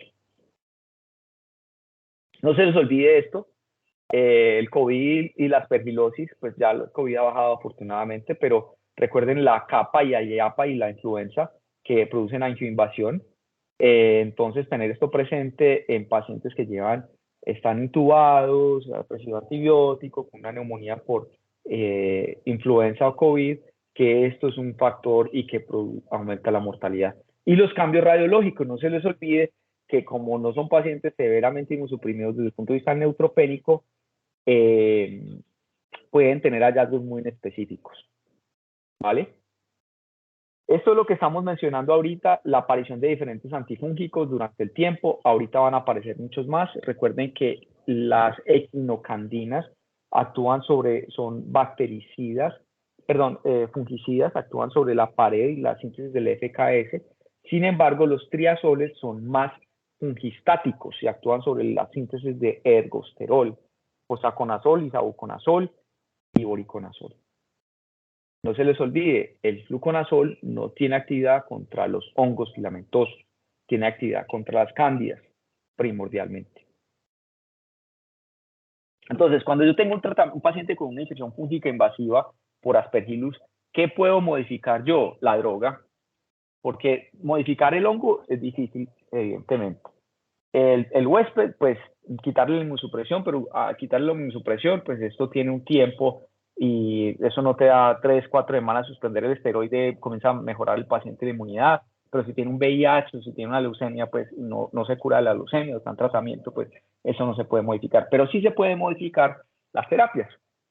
¿Cómo se modifican las terapias? Identificando el PKPD óptimo, el sitio donde tiene la infección y qué dosis debo de dar, identificando muy bien el perfil toxicológico del paciente, la actividad, el espectro del antifúngico. No te les olvide que hay unas especies de Aspergillus, hay una especie nueva que se llama Dergenio calidustus, que tiene una resistencia muy ampliada. Entonces, recomendación, y de pronto la micóloga de la fundación está acá, la doctora Luisa Martínez, siempre que se identifica un Aspergillus hay que tratar de identificar género, especie y antifungigrama por ITEST en el sitio. Mandar la muestra al Centro de Investigaciones Biológicas. Nosotros hacemos ITEST acá. Entonces, ¿por qué? Porque hay unos hongos filamentosos que tienen resistencia ya a algunos voriconazol, ya a algunos posaconazol, o intrínsecamente resistentes, como mencionaba ahorita la doctora Jenny Lactusey. Entonces hay que tratar de identificar género y especie. Entonces no se les olvide esto. Entonces de pronto los Aspergillus fumigatus dentro del grupo de los terrius son resistentes a amphotericina. Entonces usted a veces puede decir, recuerden, el fluconazol no tiene actividad contra ningún Aspergillus, pero si hay actividad con itraconazol, que ya no la utilizamos, aunque aparece acá las propiedades farmacológicas son muy complejas. Era la terapia de elección hace 15 años, que era lo único que había, pues realmente esto está en desuso, o sea, quedó bien el itraconazol, y enfoquémonos en Bori, Posa e Itra. Posa e isavuconazol, perdón, tienen actividad también contra mohos filamentosos aceptados, como el grupo mucorales primordialmente, mientras que el voriconazol tiene menor actividad, pero sí contra otros hongos filamentosos septados del grupo de Aspergillus, Fusarium, Secodosporium. Una confesión que les voy a hacer acá, yo con la experiencia pues en la fundación tratamos mucho histoplasmosis con posaconazol y los resultados han sido buenos. Esto lo tenemos en un proyecto que lo vamos a publicar próximamente. Y énfasis en esto, si hay intensivistas acá o si personas que trabajan en unidad de cuidado intensivo, cuando formulen voriconazol, cuando formulen posaconazol, cuando formulen isavuconazol, por favor siempre, siempre miren el QT1 y segundo, hagan interacción medicamentosa, porque casi siempre hay una que uno no lo identifica. Yo no les voy a hablar de todas las 40.000 interacciones, pues mejor dicho, esto sería pues un irrespeto para ustedes acá. Pero sí hacer los programas de interacciones medicamentos. Especial énfasis en inhibidores de calcineurina, en anticonvulsionantes, en antirretrovirales, en rifampicina, especialmente énfasis. Lo que hablaba ahorita la doctora Jenny, entonces, si nosotros utilizamos profilaxis, sea con fluconazol para una inducción de quimioterapia, evitar una infección por cándida, o profilaxis con un triazol tipo POSA, si uno tiene esas profilaxis, pues puede haber infecciones de brecha, es decir, que esa profilaxis no sea efectiva contra ese microorganismo, no sea efectivo, el medicamento no sea efectivo contra el microorganismo, entonces vamos a ver que lo que se identifica a posteriori ya son gérmenes resistentes a esas profilaxis en particular. Entonces, si utilizamos profilaxis, tenemos que estar atentos y vigilantes a la identificación de microorganismos que sean resistentes. Pero yo les mostré esta presentación que vamos a hacer en la ID Week en 2 meses. Realmente vimos pocas infecciones de brecha, vimos 2 o 3. Lo que les he mencionado, el perfil toxicológico y tener todos estos efectos secundarios, las reacciones cutáneas, supresión de la médula ósea, presión de infusión, la toxicidad cardíaca, la toxicidad gastrointestinal, la toxicidad hepática, no se les olvide que la mayoría de veces es transitoria. Y pues de nuevo, no les voy a atentar contra sus ojos con estas interacciones, pero sí quiero que las tengan presentes y el llamado es hacer las interacciones. Entonces vamos a hacer algo muy corto acá. Vamos a hablar directamente de casitos clínicos, que esos 3 casos que les voy a presentar en este momento, 2 los tengo en tratamiento activo. Esta la vi hoy, justamente. Paciente con 63 años con un diagnóstico de una microangiopatía trombótica. La etiología no es clara. Tiene un rasgo drepanocítico y la señora está en urgencia dialítica. Lleva más o menos en este periplo de 15 días, esto es agudo. Se le identificó un tromboembolismo pulmonar en una escanografía cuando llegó remitida de otra parte del país y tiene estos antecedentes que no son muy importantes, excepto una enfermedad renal crónica que aún no tenía terapia de reemplazo renal, pero sí tenía pues antecedentes de tiroidectomía.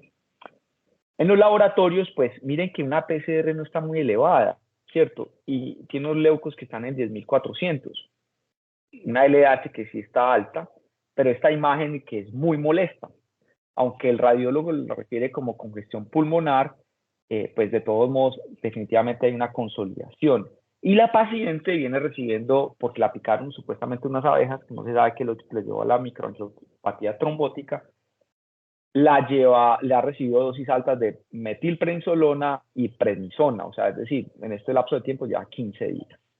La paciente en este momento está en terapia de reemplazo renal. Y tiene un galactomannan de 1.8, nos lo reportaron hoy.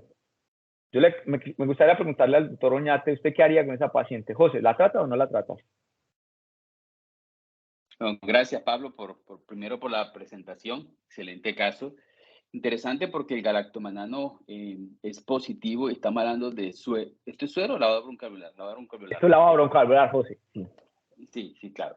Entonces ya con esta imagen, recibiendo dosis altas de esteroides en la paciente, una imagen, como bien lo mostraste, una imagen consolidativa, y con esto hallazgos del galactomanano, yo le daría tratamiento antifúngico contra Aspergillus a esta paciente. Sería como tendría un factor de riesgo claro, que es el uso alto de dosis altas de esteroides, tendría un hallazgo radiológico y la falla renal, y tendría también esta prueba, este biomarcador positivo en el lavado broncoalveolar. Esto es el diagnóstico de una asfixia pulmonar probable, ¿cierto? Probable, así es. Sí, probable. yo, perdón. José, ¿qué le harías? ¿Qué le harías, José? ¿Con qué la tratarías? No había leído bien el lavado broncoalveolar, porque es también contarles a todos los colegas que nos están viendo en este momento que el galactomanano uno lo puede encontrar positivo, y de hecho uno ve que se tarda en depurar en sangre en los pacientes que tienen falla renal, ¿no? Eso sí es algo también que lo he visto con alguna frecuencia, sobre todo con lo que tú mencionabas de histoplasmosis. ¿Con qué lo trataría? Interesante. Tenemos 4 medicamentos hoy en día para tratarlo. Tenemos anfotericina B liposomal, tendríamos también el uso de Bori, Posa o isavuconazol. ¿Yo qué le daría a la paciente? Yo diría, bueno, tiene una falla renal, está en hemodiálisis, buscaría el medicamento más estable, voriconazol, con la hemodiálisis tiene un rollo allí de la ciclodestrina que aparentemente no se podría dar la formulación intravenosa, aunque hay varios trabajos que dicen que sí. Y para no alargar mi respuesta, yo le daría isavuconazol si veo que no hay otras interacciones medicamentosas significativas. Si tiene interacciones medicamentosas significativas, a pesar de la falla renal, me optaría por darle una anfobel liposomal. No sé si Jenny también está por allí. ¿Qué nos puede opinar Jenny? Digamos que en estos espectros en donde uno tiene una paciente de las condiciones de ella, creo que la mejor opción para evitar interacciones medicamentosas y eventos adversos asociados sería isavuconazol, si tenemos la disponibilidad del recurso y de la implementación. Entonces también estoy totalmente de acuerdo, y es muy llamativo pues ese nivel de galactomannan, ¿no? Porque hay que tener en cuenta que los puntos de corte son muy diferentes si estamos a nivel sérico que si estamos a nivel de lavado broncoalveolar. Entonces es un punto de corte, un valor muy considerable, 1.8 en lavado broncoalveolar. Entonces uno va sumando como más herramientas para considerar la opción del diagnóstico y obviamente el tratamiento. Bueno, a mí me gusta dar más dosis, a mí me gusta ver un galactomannan más alto, mucho más alto. Yo obviamente 1.8 uno no va a decir que no lo va a tratar, pero uno quiere llenarse más de motivos. Con todo lo que has mencionado, pues definitivamente hay que tratarla, pero no es el caso típico de la aspergilosis pulmonar invasiva en pacientes neutropénicos, y esto es lo que quiero yo abrir a la discusión, y por eso te traje el caso. Definitivamente, de acuerdo con los dos doctores, la paciente tiene una sonda nasogástrica, la absorción oral y la alteración de estado de conciencia. No le quise dar oral, pero podría haberse dado oral si la paciente estuviera más despierta, y lo dimos endovenoso, una ampolla cada 8 horas por 6 dosis, y luego continuamos una ampolla cada 24 horas. Pero esta paciente la tratamos con isavuconazol. No se les olvide siempre, cuando tengamos infección fúngica invasiva por Aspergillus, no se olvide que también hay que abrir los ojos para otras infecciones, sean bacterianas u otras infecciones de otra índole. Entonces, si hacemos un lavado broncoalveolar, es mejor siempre hacer un panel. En esta paciente, llamativamente, la PCR está muy baja, 1.5, y el panel está negativo. Pero pues con estos contextos, definitivamente sí consideramos tratarlo. Y estos son los medicamentos que estaba recibiendo la paciente. Entonces, si estuviéramos con voriconazol, pues ahí tendríamos varias interacciones, el valsartán, la prednisona. De pronto no había mucho mayor cosa acá, pero en ella optamos por el isavuconazol. Segundo caso, mujer de 29 años de edad.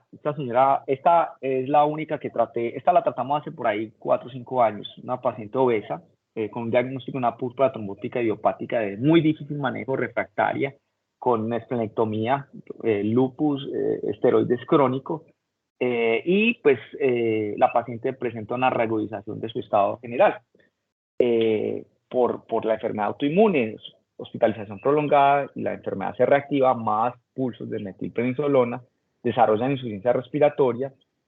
No se les olvide la hemorragia alveolar difusa tan frecuente en este tipo de pacientes. Entonces, a ella evidentemente se le identificó, y para los que me están escuchando, recuerden, cuando hay depósitos de hierro en macrófagos, donde hay hierro hay aspergillus, donde hay hierro hay hongos. Entonces, pacientes politransfundidos, pacientes con hemangioma, los pacientes con trauma hepático que han recibido múltiples transfusiones, pueden aparecer los aspergillus. Les gusta el aspergillus, el hierro y a todas las infecciones fúngicas invasivas en general. Entonces, esta paciente pues ya tenía una hemorragia alveolar difusa y aparte de eso, pues intercambio plasmático, nuevos ciclos de corticoides. 10 días después, aumento de los parámetros ventilatorios, hemoptisis, secreción purulenta con sangre. Yo he hecho diagnósticos de aspergilosis con dolor pleurítico en el contexto clínico. No se les olvide, porque yo les mencioné previamente que hay veces el hongo hace angioinvasión. Entonces, esa angioinvasión produce dolor y es un dolor pleurítico muy característico. Paciente inmunosuprimido con factores de riesgo que tenga dolor pleurítico, un diagnóstico radiológico es el TAC y mejor si pueden hacer un angioTAC porque te detectan hasta más rápidamente la angioinvasión o los nódulos. Y piensen en aspergillus, piensen en la infección fúngica invasiva por esta invasión que les comenté previamente. Esta paciente tenía dolor pleurítico, aumentó los parámetros ventilatorios, la llevó a ventilación mecánica y nuevos infiltrados en radiografía de tórax. Esta paciente, como les dije yo, no era neutropénica y mira una neumonía en el lóbulo inferior con una cavitación, el galactomanano muy elevado. Esto fue hace 6 años, no teníamos isavuconazol y en ese momento pues nos fuimos a la terapia convencional con el voriconazol endovenoso por 2 días, dosis de carga, pero inmediatamente comenzamos el voriconazol, la paciente tenía polifarmacia, interacciones medicamentosas, alteraciones del QT y la viramos a anfotericina B liposomal a 5 miligramos por kilo con buena respuesta en lo referente a la dificultad respiratoria. Pero desafortunadamente, a pesar de que la paciente se pudo extubar, la paciente desarrolló falla renal. Entonces, en ese momento ya teníamos tabletas de posaconazol y las comenzamos. La paciente mejoró notoriamente. Sin embargo, continuaba con leucocitosis y con tos purulenta. Y 2-3 semanas después repetimos el TAC. Entonces, esto es importante también tener presente. No es únicamente el antifúngico, no es únicamente disminuir la inmunosupresión. Buscar en los casos en que ustedes vean que la lesión es demasiado grande, una endoftalmitis, un daño vascular, un compromiso cutáneo, recuerden que esto es como las bacterias, ahí no penetra también el antifúngico. ¿Qué hay que hacer? Lobectomía. La paciente llevó a la lobectomía, o sea, desde el punto de vista clínico la paciente había mejorado, pero radiológicamente con esa cavitación ahí ningún antifúngico iba a penetrar para aclarar esa infección. Se llevó a lobectomía y en dicha lobectomía creció el aspergillus. En este caso, un crecimiento de un sitio estéril, ahí se hace un diagnóstico ya de aspergillus pulmonar probada. Sitio estéril, lobectomía, se corroboró el diagnóstico y la paciente 2-3 meses después, miren la diferencia en la escanografía. Entonces, no es únicamente el antifúngico, no es únicamente las interacciones ni los efectos secundarios, sino lo que puede producir, o sea, qué más puede hacer uno para mejorar ese paciente. Afortunadamente, pues, contamos con la ayuda de los diferentes servicios y se hizo la intervención oportuna.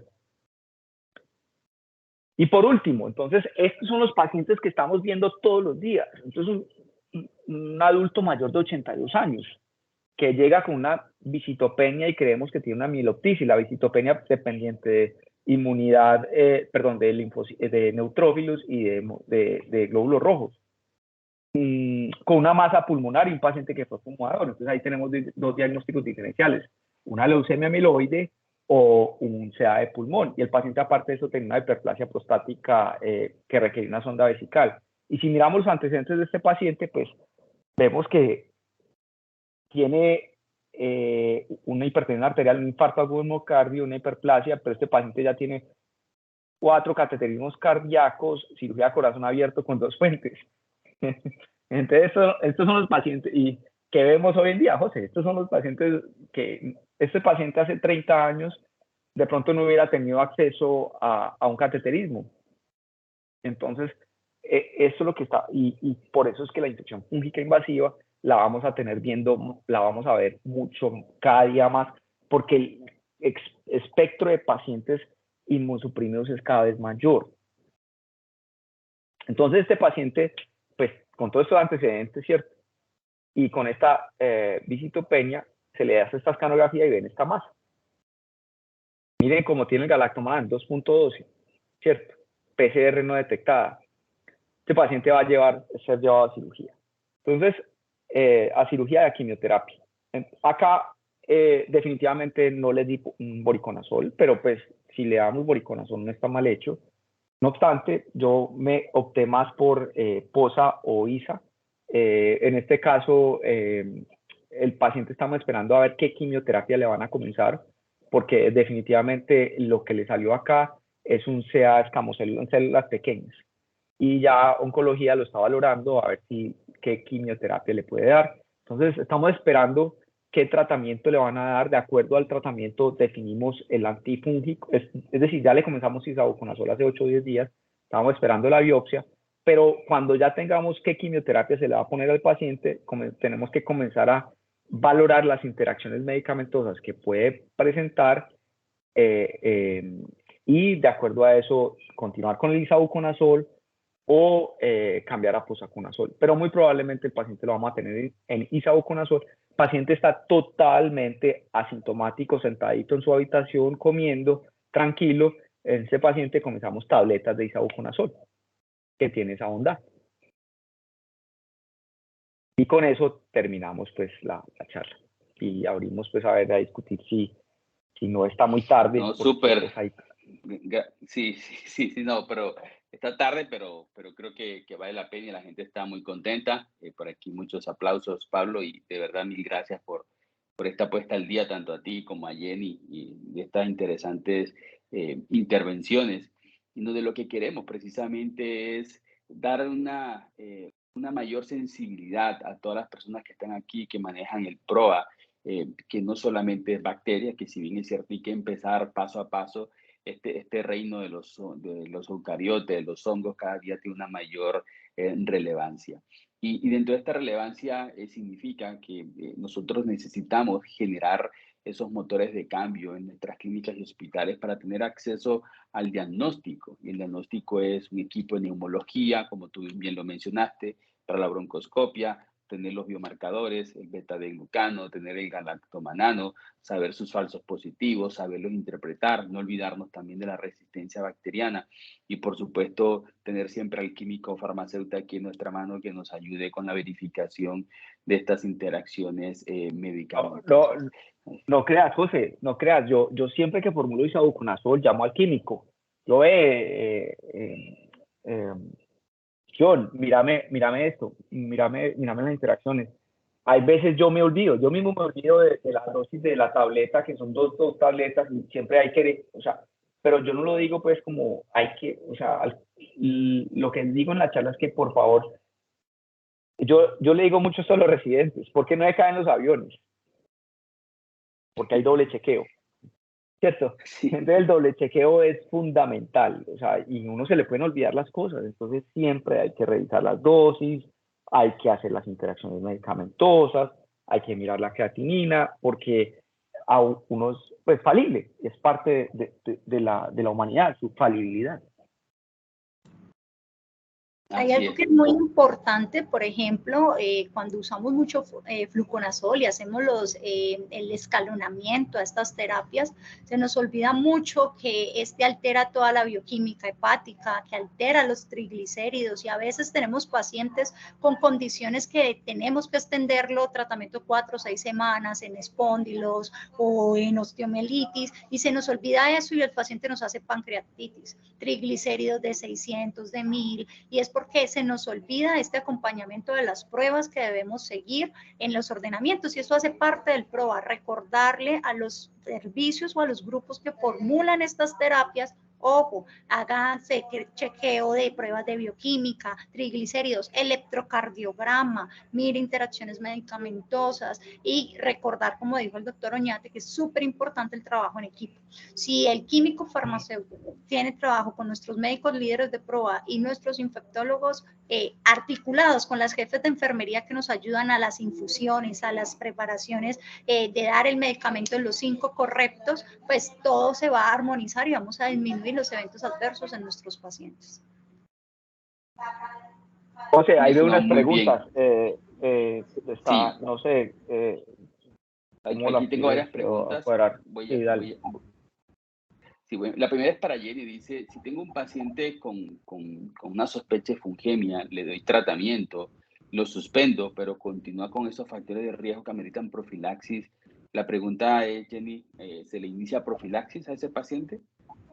Bueno, esto es muy importante y por eso al final hice un énfasis en las imágenes de lo que debemos buscar, porque si estos pacientes tienen esas condiciones de riesgo, yo debo siempre, uno, retirar los catéteres venosos que tenga el paciente y tratar de por lo menos tener depurada la bacteremia para poder colocar el tratamiento. Sé que a veces nuestros pacientes están muy críticos y no se puede esperar un tiempo prudente para tener los catéteres, pero al menos esperemos 24 horas, tratemos de coger accesos periféricos, para que permitamos darle un tiempo al antifúngico y evitemos nuevamente colonizaciones por el biofilm del catéter. Eso se nos olvida a veces y eso es un factor que podemos remover. Número 2, pues buscar las siembras. Siempre es muy importante considerar ojo, abdomen, hígado y vaso, pero por ejemplo, frente a pacientes que tienen factores que no son modificables, condiciones de neutropenias, condiciones de inmunomoduladores por las terapias, pues depende de la individualización de cada caso. Entonces es muy importante tener en cuenta eso, porque hay factores que, si bien es cierto, son importantes, pues per se no son indispensables ni obligatorios de que tengamos que dar una profilaxis. Pero en caso de neutropenias, pacientes que continúan con estos procesos, siempre es muy importante garantizar que se logre salir de la neutropenia al menos 48 horas más para definir y ver qué ciclo de tratamiento se van a dar. Recordemos que no solamente la neutropenia en los pacientes oncológicos, sino también en inmunorreumatológicos. Con estas terapias que implementamos, entonces es muy importante eso. Primero evaluar si el factor de riesgo es corregible o no corregible, el tiempo en el que se va a exponer y con eso plantearse de manera individualizada la continuación o no de una profilaxis en esos casos. Súper, Jenny, gracias. Aquí preguntan, Pablo, si hay una plataforma, una app o algo así, donde uno puede evaluar interacciones medicamentosas de los triazólicos. ¿Conoces alguna que nos pueda recomendar o la llamada del amigo alquímico? No, eso hay que hacer interacción. Hay que hacerle con plataforma, con Medscape, UpToDate tiene Lexicon. Mi recomendación, y pues a veces dispendioso y cansón, hacerla en 2. Especialmente cuando veas por ahí un fenobarbital, una carbamazepina, cuando veas midazolam, cuando veas, pues ya casi no utiliza warfarina, pero de todos modos, paciente, o sea, siempre tener cuidado con el QT también, pacientes. Es decir, hay que, y hay veces se nos pasa, y no es infrecuente ver serotoninas, pacientes con sertralina de 15 días, con Inespri de 15 días. O sea, el llamado también es no únicamente para los antifúngicos, sino para en general todos los medicamentos. Lo que pasa es que es dispendioso y come mucho tiempo, pero donde mayores errores hay es en la prescripción. Entonces siempre hay que tratar de, aunque es difícil, yo me acuerdo, no es fácil hacer eso todos los días. No, sí, de acuerdo. Bueno, no, yo creo que aquí podemos dar por finalizada la sesión, que ha estado bastante interesante, con una gran afluencia de personas. Así que nuevamente, Jenny, Pablo, mil gracias. Tengan buenas noches y bueno, esperemos vernos pronto para tomarnos un café y hablar de estos temas. Somos unos fungilovers o de otras cosas, ¿no? Así que bueno, un saludo para ustedes. Les mando un fuerte abrazo a Sonia y Jamie por el apoyo logístico. Doctor. Señora. ¿Y no iba a rifar una entrada o 2 al Congreso? Vamos a rifar 2 entradas al Congreso. Van a ser 4, pero en la próxima sesión, el próximo martes, que vamos a hablar de profilaxis pre y post-exposición de VIH. Así que vayan todos alistando el gancho ahí. Vayan alistando las maletas, porque nos vamos para Santa Marta el 20 al 23 de septiembre para hablar de hongos, que ahí vamos a tener 4 seminarios de hongos, vamos a tener sesiones con expertos de hongos, encuentros especiales, así que bueno, para todos que tengan una feliz noche y nos vemos el próximo 23 de septiembre. Chao. Hasta luego y gracias. Chao a todos. Gracias, que estén muy bien. Muchas gracias.